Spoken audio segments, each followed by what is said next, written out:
What is an executive in residence? That's a great question, and I don't mind admitting that I had to look it up. The definition that I saw was a high-level executive who shares their experience and knowledge with an institution or a community. I spent my entire career in the healthcare industry.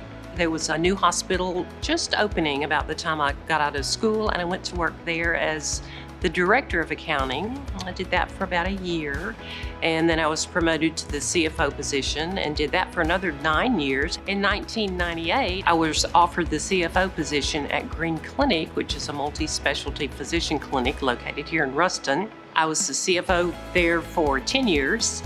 And then for the next 13 years, I was the CEO, and I just recently retired. The students in the COB at Tech are getting a fantastic education. The faculty is just tremendous, and when students graduate from this college, we know that they're prepared technically, and they're as prepared as they can be to go out and face the real world. But there's some things that you just don't know until you get there about real life.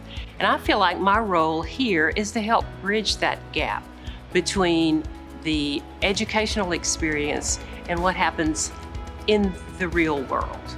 Now, how do you do that?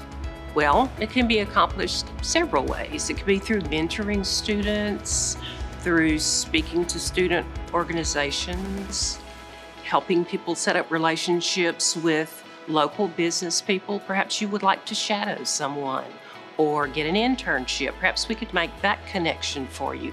Or we could just chat over a cup of coffee. There are some things you just don't learn in a textbook, and what I'd like to do is to share with the students my experiences so that perhaps they can have an easier transition into the workplace. You're never going to be completely prepared, but you can learn a few things before you get there to make it just a little bit easier. I hope you'll stop by and visit with me when you can. I'm here on Thursdays from 10 in the morning until 4 in the afternoon. I'm located in the COB in room 310, so please come and see me.